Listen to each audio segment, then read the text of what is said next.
Okay, praise the Lord, everyone, brothers and sisters. So nice to be in your presence.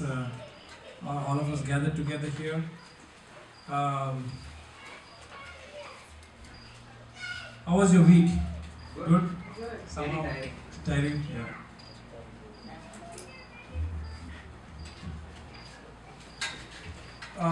The title of my message this evening is Living a Victorious Life. Living a Victorious Life. You know, like in this world, in our secular world, everybody wants to be successful, right? Like a successful career. I mean, what could be a successful career? I mean, what could you think? I mean, I would think like, you have a good job, right? Good job. You don't have debt. Then you have perfect health, and you have a perfect marriage. I mean, husband loves the wife loves the husband,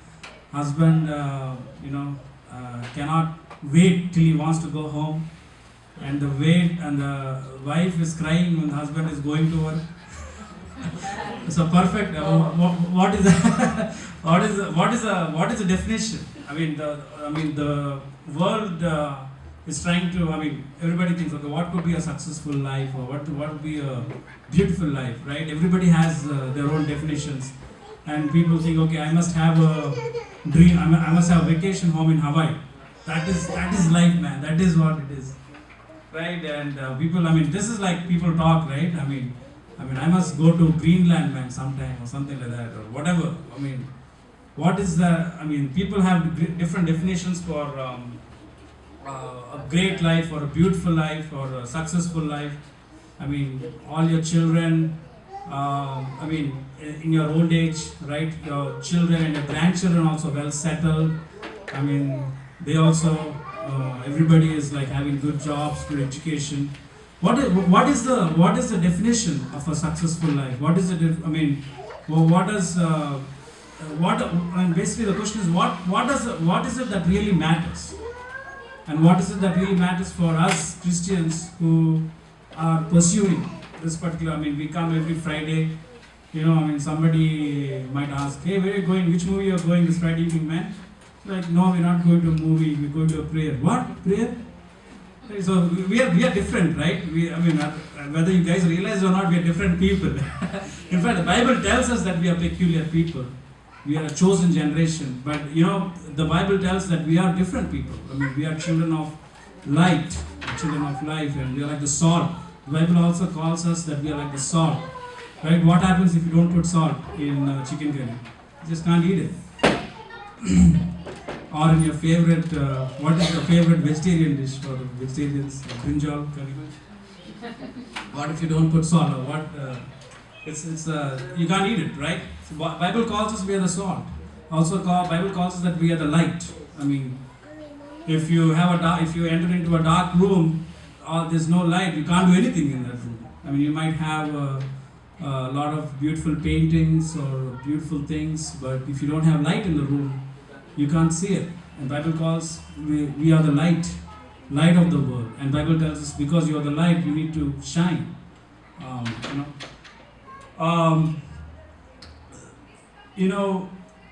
What is a victorious life? What is a successful life? Bible has a definition for a successful life or for a victorious life. And we see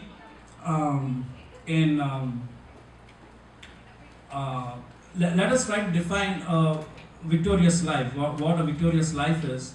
And this is my own definition, and basically this is what my understanding is. But and then I'm going to give my definition of victorious life, but then we're going to spend more time on the Bible's definition or Bible's perspective on what a victorious life is. So my definition is something that I guess people can understand hopefully. A victorious life is a continuous walk with Jesus, pleasing to our Father God, with the dominance of sin subdued in our life through the continual working of God's Spirit in our lives. So it is a continuous walk with Jesus, to walking with Jesus, pleasing our Father, and then the sin, the dominance of sin is subdued. Subdued means under control. It's not like the sin, whatever the problem, whatever it could be, lying, or it could be anger, or it could be impure thoughts, it could be jealousy. Different. We all have different weaknesses, right? So a victorious life is a life in which you are walking continuously with Jesus, and also the sin, the dominance, the sin is not anymore dominant. It is like dormant. You can say dormant, like a volcano. You have volcano, you have active volcano, you have dormant, and you have extinct volcanoes, right? Dormant volcano is, it's there, but it's just dormant. It's not. So in this world, we cannot be completely removed from the presence of sin, right? I mean, this world, as a natural person, you always get temptations. You always have temptations. It's not it's impossible to become like a perfect or a pure person. That's going to happen when we go into heaven. But in this world, we always have temptations. We always have struggles.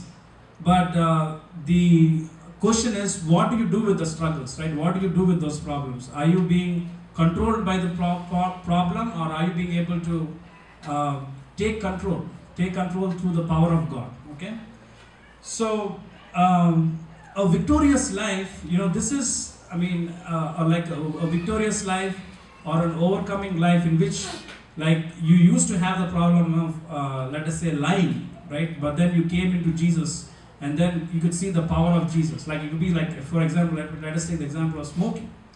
Like, before you were born again, before you came into Christ, you had the problem of smoking. You had to smoke every 6 hours. You had to go out and smoke 6 hours. If you don't smoke, you cannot do, right? But I heard of testimonies. I don't have. I mean, that's not my testimony, but I heard the testimonies of people who were smoking but came into Jesus, and after coming into Jesus, the power of God has set them free. They were once smoking like whatever. I mean, 10 cigarettes per day, or chain smoker. Yeah, chain smokers, right? From a chain smoker to a zero smoker, right? So how can you become from a chain smoker to a zero smoker? I mean, that is the power of God. God can do that, right? And that is the story of a victorious life. A victorious life, when you're walking with Jesus and the Spirit of God helps you to overcome that particular sin or the particular weakness. And then you are able to be set free, right? There is no greater joy. Like, let us take the example of alcohol, right? I mean, you are, before you were born again, you had the problem, you were coming home, you are hitting your wife, you are hitting your children, and you are vomiting. It's like a hell, right?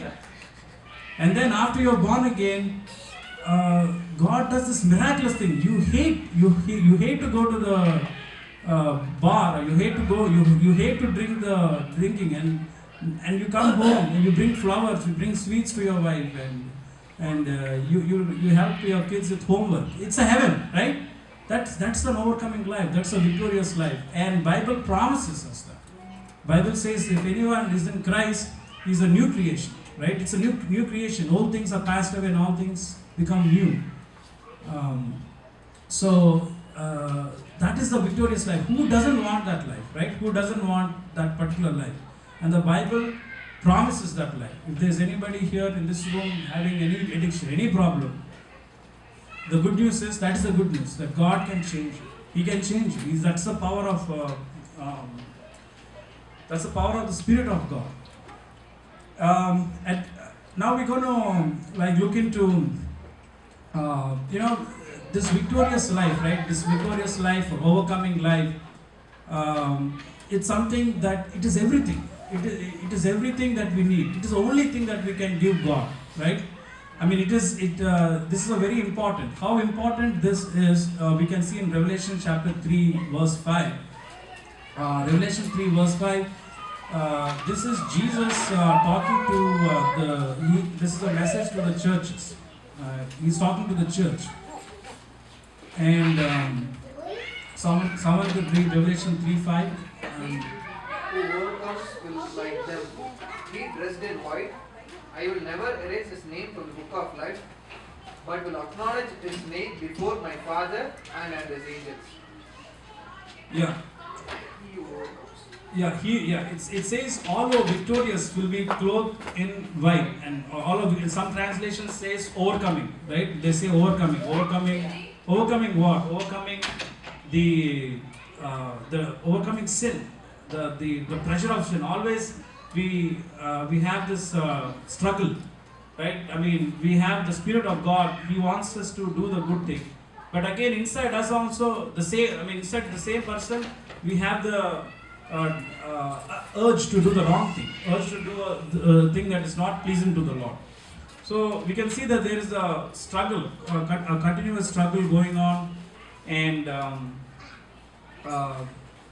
if you are continuously yielding to the particular sin, then you're not living a victorious life or overcoming life. But if you are able to overcome through the Spirit, we don't have the power to overcome on our own. It is the Spirit of God, like God's Spirit in us. He will give us the power to overcome. And if you're being able to allow God's Spirit, right? There is, when you're driving, there's a traffic rule. There's a traffic sign called yield. There's a traffic sign called yield. I mean, so when the line is yield, when you have the yield sign simply means that if there's a traffic coming, you have to stop, let the other person go. The thing is, the Bible teaches us we need to yield to the Holy Spirit. The Holy Spirit wants to do something in your life. He wants to do something in your career. He wants to do something in your relationship with your neighbor, your sister, your brother-in-law, your sister-in-law, your father. He wants to do. But the question is, are you yielding? Right? Are you allowing, like yield means you stop. I mean, the person who is supposed to yield, he stop, let the other person go in front of him, and then he will go. Right? The question is, are we yielding to the Holy Spirit? A victorious life is a life in which you yield to the Holy Spirit, let the Holy Spirit work in your life. Now, we're going to look into some facets, right? Facets, like a diamond has many facets, different faces. A lot of different facets for overcoming life. What an overcoming life looks like. And the first thing, overcoming life, you see, we see that one of the I've asked printouts for is it okay? It's not there. Okay. Yeah. I've asked Pastor Brian to take printouts of these facets so that we would have them when we have the message. But I think they're maybe not there. But so the first facet is having spiritual gifts. And this is what we read this from 1 Corinthians chapter 1 verse 5 to 7. Someone can read 1 Corinthians chapter 1.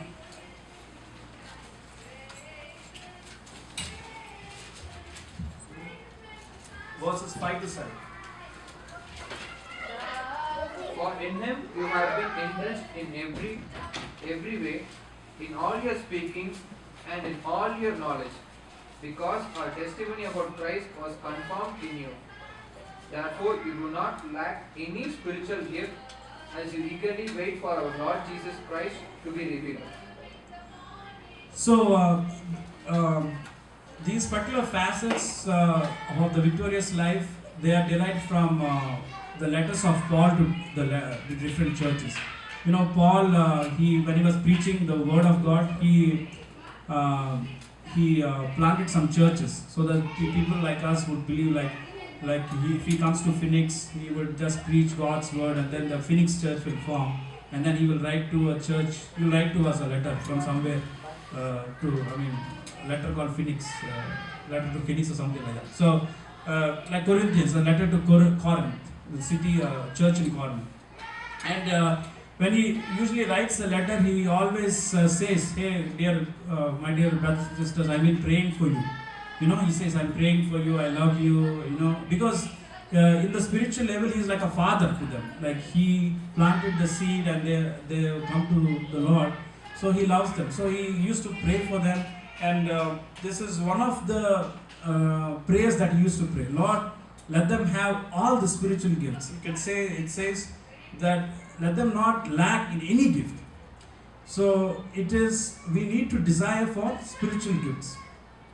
And that is one of the facets on overcoming a victorious life. We should be having spiritual gifts operating in our lives, and we should be desiring for that. And that is the prayer that Paul had for this church in Corinth, that the believers in Corinth would not be lacking in any spiritual gift. And the spiritual gifts could be the gift of prophecy, where you would be able to figure out what is happening in the future, and what are the, you'll be able to encourage people with the gift of prophecy, and then the gift of healing, the gift of the wisdom, gift of knowledge. So the Bible, you have a lot of description of the gifts. So, and the Bible teaches us that we should be pursuing these gifts, right? We should be pursuing these gifts, because these gifts help us to lead a victorious life, or like an overcoming life. And the second facet is from Galatians chapter 5 verse 1.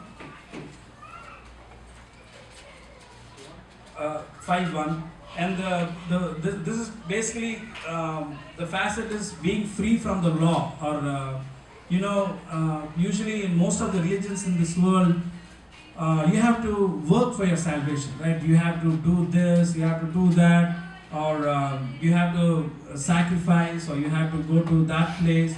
Most of the religions teach that particular concept, that you need to work, you have to do actions, you have to do this, you have to be a good person, right? You have to be a good person, and then you will have.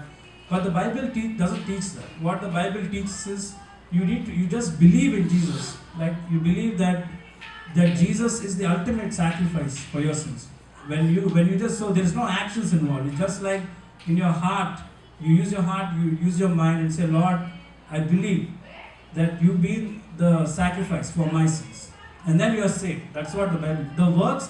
So where is the place for action? So when somebody says, okay, does that mean that Christianity says that you don't do any good things? No, it doesn't. Christianity doesn't say that. The place for good works is after you are saved through the belief, then you're going to do good works, right? The good works are going to follow the salvation. You don't do good works to get salvation, but you would do, after you're saved, you're going to do good works. So the good works are going to be the good works are the fruit, they're not the root. The good works are the fruit, they're not the root. The other religions preach like you need to have the root as the good works, and then you get the fruits. The salvation is the fruit. But the Bible teaches that the good works are the fruit. The root is your belief in Jesus Christ. When you believe in Jesus Christ, you are saved. That's the and an overcome. So what happens is, after we're born again, that mental, that thought, right? I need to do good works. It's a strong thought.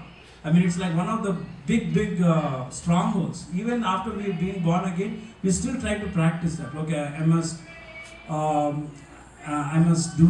get up early in the morning, or I must do this, I must do that, or different times of. Like you can see Pastor Brian's message last week.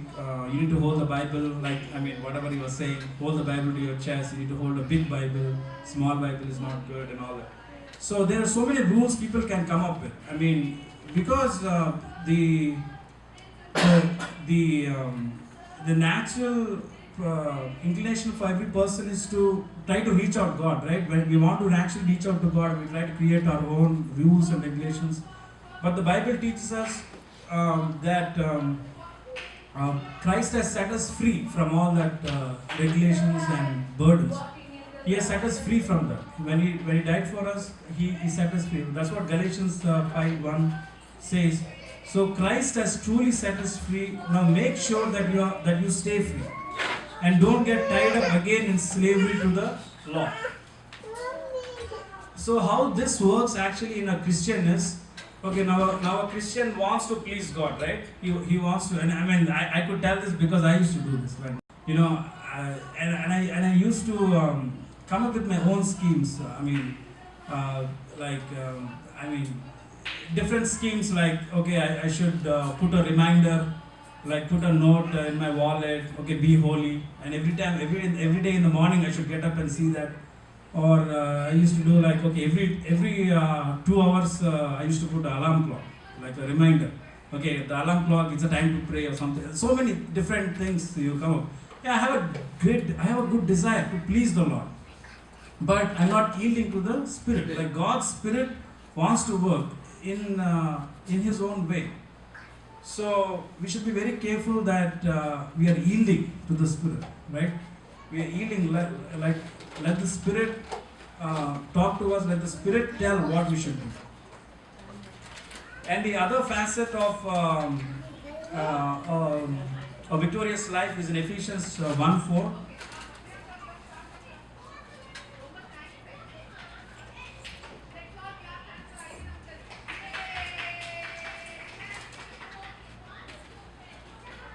For he chose us in him before the creation of the world to be holy and blameless in his sight. Yeah.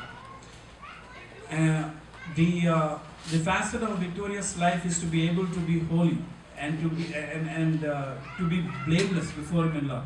And again, this is something that the Spirit of God will help us only. In Psalms 23 verse 6 it says that like the shepherd leads the flock, like in the context of the shepherd and the sheep. The shepherd knows what are the paths that are safe, what are the paths that are not safe. He knows where the wild animals are, and the shepherd will lead the flock in that path of safety. Like that, in that context, the Lord leads us in the path of righteousness. He will help us. So that is another facet to being able to be to live a life, to live a holy life, to live a blameless life, and to live a life of love. And the other facet is God working in our lives to the last day. This is in Philippians chapter 1, verse 9 to 11. So what we're doing is we're just trying to figure out what all the successful life or victorious life looks like, right? It is like according to the Bible, what does the successful look like? And this is one more Philippians chapter 1, verse 9 to 11. And this is my prayer, that your love may abound more and more in knowledge and depth of insight, so that you may be able to discern what is best, and may be pure and blameless until the day of Christ, filled with fruit of righteousness that comes through Jesus Christ to the glory and praise of God. Yeah. So this is like God working in our lives to the last day. I know many Christians who don't continue to the last day, right? For different reasons. They start their walk like with great zeal whenever they were born, like 20s or 30s. But when they go into their 50s or when they go into 60s, the zeal for God goes away, and God is not working in their lives anymore because they stop yielding.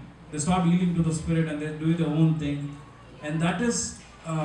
And this is a very important character, like a victorious life or overcoming life is that God working in your life till the very last day. It's a very powerful prayer that Paul prays for the church at Philippi.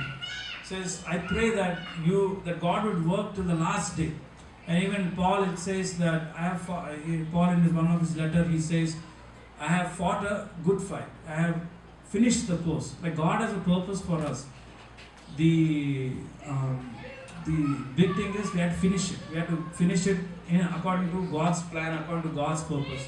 So this is another important facet of overcoming life, where God is working in our lives every day, and even in the last day. There should not be a situation where God stops working, or like the last 10 years. Even we see in the characters in the Old Testament, I think it was Asa, ASA. He was a great man of God, but something happens like the last 5 years or 10 years. He becomes proud, he becomes proud. That pride just infects him. He's like, somehow he thinks big of himself in the last, and then he gets some disease in the leg, I guess. So it's very important that God is working till the very last day, and we remain humble before the Lord. And this is a very important character of an overcoming life, where we finish good. And the another facet is knowing God's will. Like in an overcoming life, in a victorious life, we would be knowing God's will. It's from Colossians chapter 1, verse 9 and 10.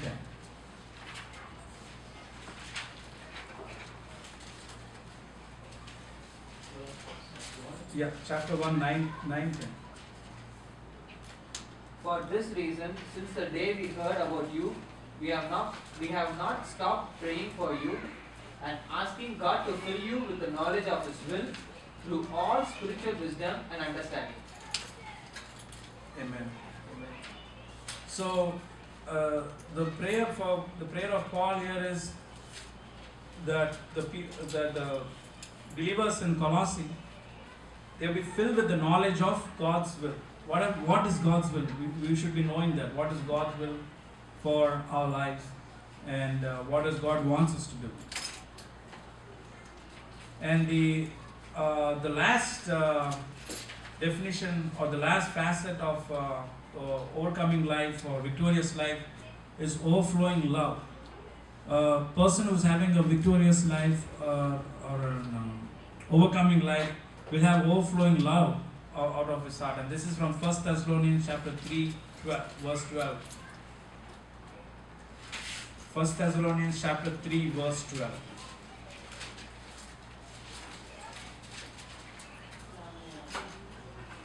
So that your daily life may win the respect of outsiders, and so that you will not be dependent on anybody. Okay. Yeah, the love, that your love for one another and for all people grow and overflow. We should pray that our love should grow and 1 Thessalonians chapter 3. May the Lord make your love increase and overflow. Isn't it? Yeah, that's right. For each other and for everyone. Yeah. And this is another aspect of an overcoming life, is an overflowing love. You know, God's love is constant. It's the same. It's infinite. God's love is infinite. It's the same. There is no concept of God's love is increasing or decreasing. But for us, we can pray, Lord, let my love for my fellow brothers and sisters increase. So this is another aspect of a life that is victorious, a life that is overcoming, that we have overflowing love in us. So just to summarize the different aspects is, whoever is noting down, having I intended to give like the pamphlet, so I don't know, we don't have that. So having the spiritual gifts, right? Having all the spiritual gifts. Ask the Lord, give me the spiritual gifts. Gift of prophecy, ask for all the gifts. Don't ask for one or two gifts. You can be just honest with the Lord. Right? The child, if you have 5 chocolates, right? If I ask John, what chocolate do you want? He wants all. He wants all the chocolates. And, we can just ask the Lord, I want all the chocolates. I want all the gifts. And this is scriptural, because Paul was praying, Lord, Paul was praying for the church in Corinth. I don't want you to be lacking in any gift. I want you to be having all the gifts. And the second thing is having all spiritual gifts, and then being free from the law. Don't get into all kinds of rules and regulations. So all the religions have so many rules, right? Okay, do this, do that, or don't say this or don't say that. And as per Pastor Brian's message last week, only two commandments. Love the Lord with all your heart and love your neighbor as yourself. Only 2 commandments. If you're trying to do anything, hey, we got the, yeah, you can distribute them. We got the printouts. Yeah, great. Right. It's the right timing. Was there? Okay. I didn't know that. Brent kept it there. Yeah, what your brother Ratna is giving you is what I did is all these aspects, all the aspects of the victorious life, I put it like the form of a prayer, right? These things are very important, and what we can do is, my intention is that you can keep it in your Bible, and whenever you are waiting for your spouse to come out of the restroom, in the church. People are like, what is he talking?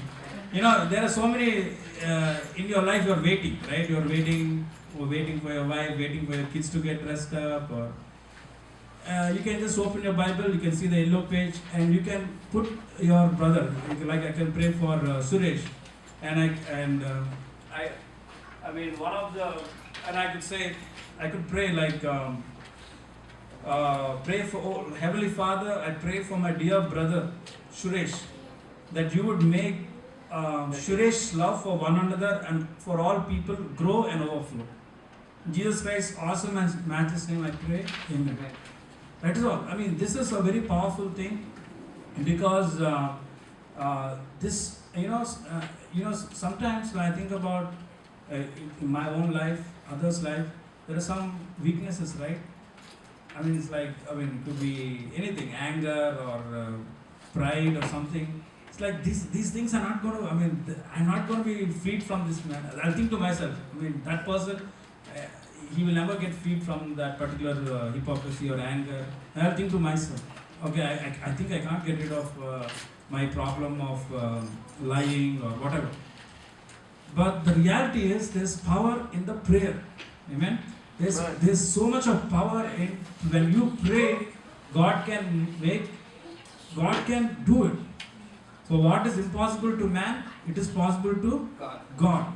In fact, if you are thinking that that person cannot be freed, or in fact you can't get rid of that particular problem, that is an excellent example for God's power to work.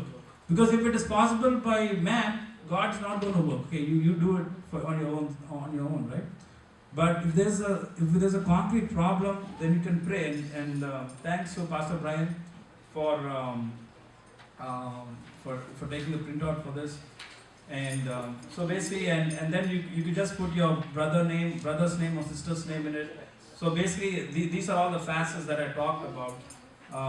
Having all the spiritual gifts, being free from the law, being in holiness and love, and then God working in our lives to the last day, and prayer for knowing God's will. To knowing God's will is so important, right?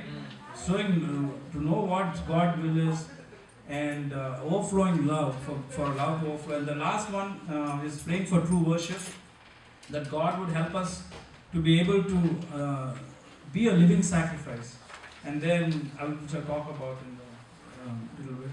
And then we are worshipping God in spirit and in truth. Okay, keep it in your Bible. So, then we're going to move. So I guess the question is, I hope I got you guys excited about. Okay, I want that victorious life. I want that. I hope this question is in your mind right now. How to get that victorious life? I want to get rid of that problem, and I want that brother to get rid of that problem, and whatever. How do I lead a victorious life? What should I do? Where should I go? How long should I pray? How much Bible should I read? Right? These are all the questions that you'll be having. Okay, I'm going to give the answer very easy. There are only 2 qualifications you need to live a victorious life. The first qualification is you need to be a child of God. And I'll explain why I got those reasons I got from the Bible. But the first reason is being a child of God. To be able to call God as your father, as your daddy. To be able to say to be able to recognize God as your father. So to be a child of God. The first qualification is to be a child of God. And the second qualification is to be a true worshiper. These are only the 2 qualifications that you would need to live a victorious life. First is to be a child of God. And if you're not a child of God, become a child of God. And then the second is, after becoming a child of God, being a true worshipper of God.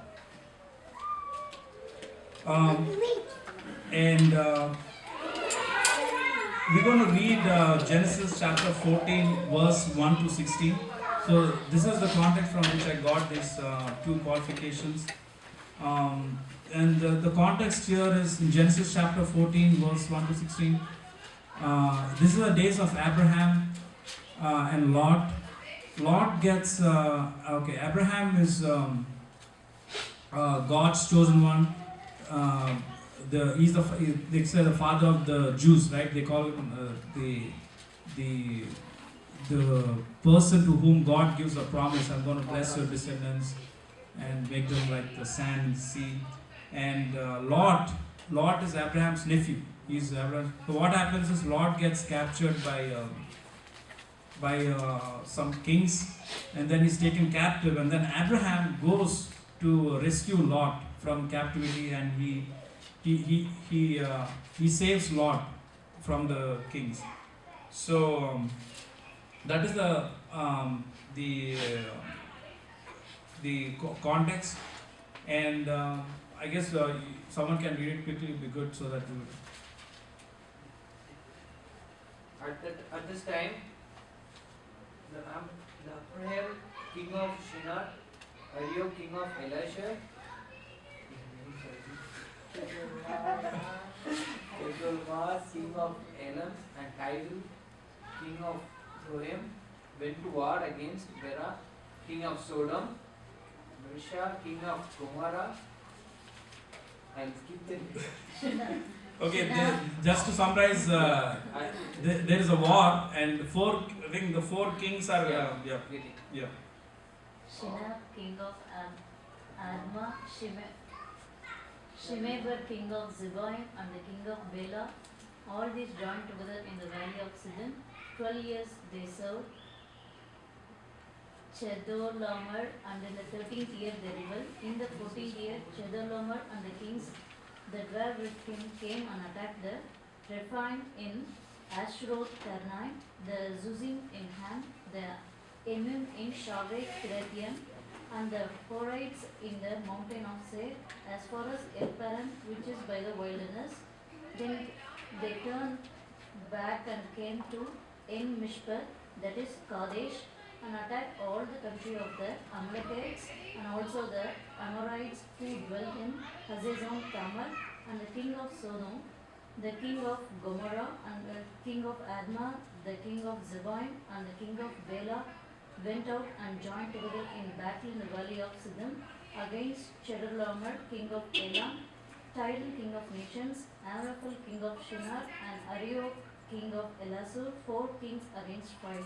Now the valley of Siddim was full of asphalt pits, and the kings of Sodom and Gomorrah fled. Some fell there, and the remainder fled to the mountains. Then they took all the goods of Sodom and Gomorrah and all the provisions and went their way. They also took Lot, Abram's brother's son, who dwelt in Sodom, and his goods, and departed. Then one who had escaped came and told Abram the Hebrew, for he dwelt by the terebinth trees of Mamre, the Amorite brother of Eshcol and brother of Aner, and they were allies with Abraham. Now when Abraham heard that his brother was taken captive, he armed his 318 trained servants who were born in his own house, and went in pursuit as far as Dan. He divided his forces against them by night, and he and his servants attacked them and pursued them as far as Hobah, which is north of Damascus. So he brought back all the goods, and also brought back his brother Lot and his goods, as well as the women and the people. Okay, thank you, sister. So the story is there was a battle between 4 kings and 5 kings, and then the 4 kings won over the 5 kings. And in the battle, what happens is Lot is taken captive by the 4 kings, and Abraham goes after those 4 kings. He fights against the army, 4 kings' army, and then he gets back Lot back. So the key verse in this whole thing is Genesis chapter 14, verse 13.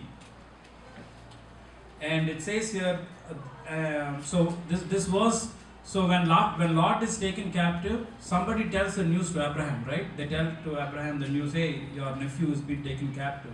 And that is the verse 13. It says, and there came one that had escaped and told.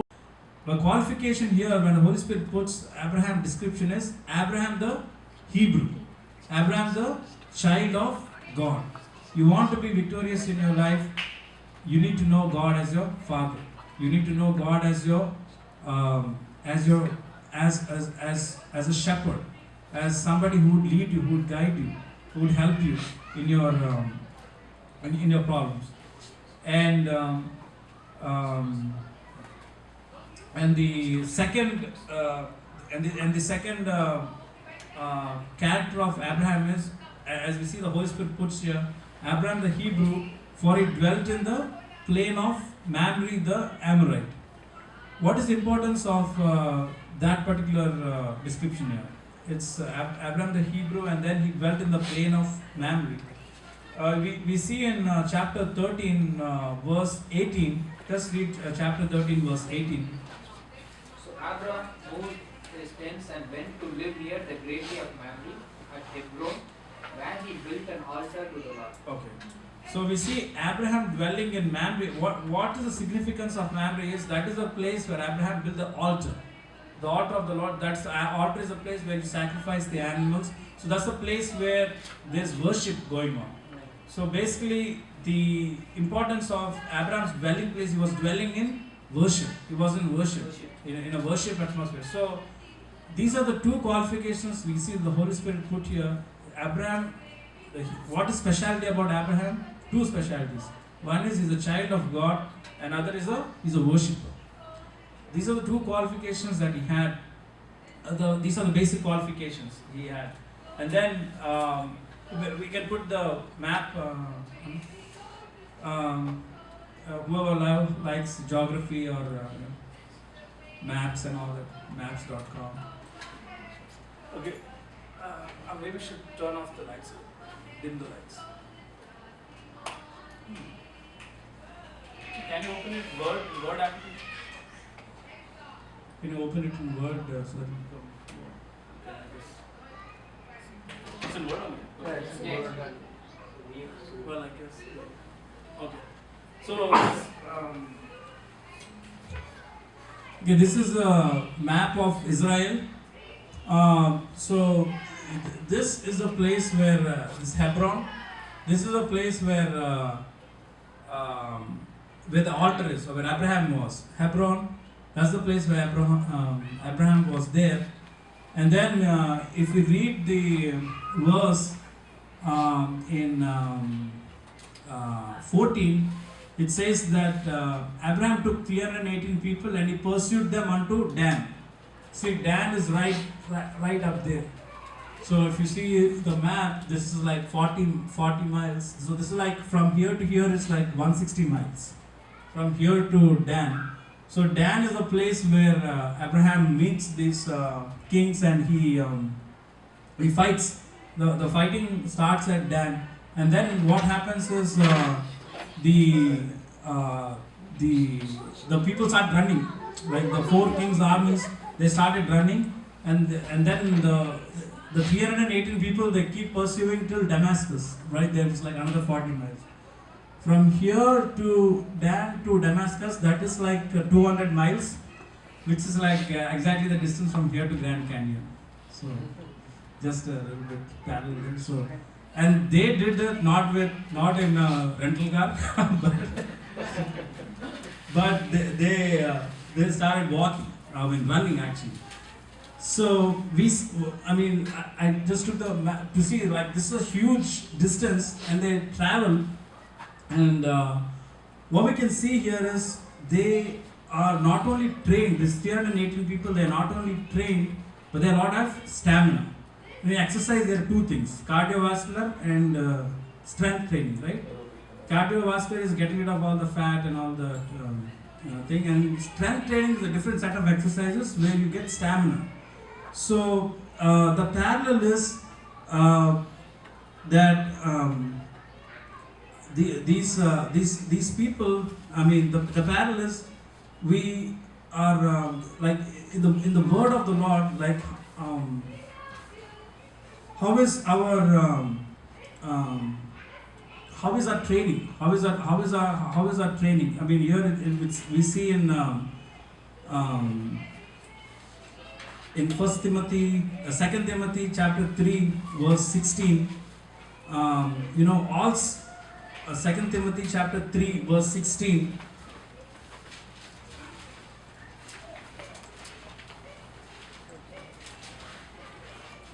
we can draw the being strong is being grounded in the Word of God, knowing the Word of the Lord to apply. So coming back to the two qualifications, the two qualifications for a victorious life is to be a child of God and to being a true worshipper. To being a true worshipper. You know, the importance of being a child of God is huge, because unless until a person becomes a child of God, he has no relationship. I mean, there's no relationship if you're not born again with God, because we are people of sin is always there. But once we accept the Lord as personal Savior, God becomes our Father. We become, and then we could accept God's correction in our lives, right? We can accept God's word in our life. I mean, I remember. Oops, it's 10 to 9. Okay. I remember, you know, in my childhood days, when I was like, I guess when I was in the third grade, you know, I kind of wanted to, but you know, that is the strength of correction. Like if the Father corrects, it will stay for a long time. So when you know God as your Father and the Lord, it's gonna the walking in the Spirit is gonna happen when you just yield to the Lord. When you just say, Lord, you help me, you guide me. So I think I would like to end the message by saying that there is need for us to, you know, pursue the Spirit of God in our lives, pursue the working of God's Spirit in our lives. Ask the Lord to work through us and help us. And as I've given in the sheet here, the yellow sheet, keep praying for your brothers, keep praying for your fellow brothers and sisters. Ask the Lord to move through you. Ask the Lord to do great things in your fellow brothers' lives. And an overcoming life, as we see here, it's a very important thing from, as we see from Revelation chapter 3 verse 5. It says once again, all who are, Revelation 3 verse 5, all who are victorious will be clothed in white. I will never erase their names from the book of life, but I will announce before my Father and His angels that they are mine. So let us ask the Lord to help us to lead a victorious life, help us to lead an overcoming life, because the importance of that is all that we can give the Lord, right? We can't give our education to the Lord. I mean, we might have PhDs, but we can't give PhD to the Lord. We might have like tons of gold. We can't give gold to the Lord. God has already so much of gold in heaven. What can you give? The only thing that you can give is a overcoming life. The only thing that you can give is a victorious life. A victorious life is a life where you are a child of God and we are being a true worshipper. Being a true worshipper. A true worshipper, the essence of worship is walking in the Spirit. To be walking in the Spirit. I mean, to be able to say, Lord, I can't do this. You know, I mean, just to give an example, yesterday, my father-in-law is here, so he needed some medication quickly, right? He needed some medication, and he talked to the doctor in India, and the doctor said, you need to get this medication. I called CVS, I called Walmart, I called Walgreens, I called Sprouts, nobody has that medication. That medication is only in India, right? So, I mean, we spent like about 3 hours searching for a medication, and came home and we were like tired, and then I said, Uncle, let's pray for this. This is, I mean, so I took a decision, you know, that is, and I said, let's pray, and we prayed a 1-minute prayer, and then immediately after the prayer, God told, okay, call the Fry's pharmacy, and then the Fry's pharmacist who lifted up was in India, a person from India. Then he says, what do you want? I said, we're looking for this particular medicine. Oh, then there's an alternative here. He quickly told the alternative. And then we went to Fry's, and the job was done in like 5 minutes, in 10 minutes the job was done. For 3 hours we were looking all the stores we couldn't do. We prayed a prayer and we were able to do it in 5 minutes. Uncle took the medicine and he was happy. We were able to solve the problem. That is like walking in the Spirit. To be able to let the Spirit of God guide you, guide your steps. Help, because God is there to help us. He's there to, we always think, okay, we should serve God. No, God is there to help us, to minister to us. Let the Spirit of God work through us and do amazing things for us, right? So let us ask the Lord to walk in the Spirit and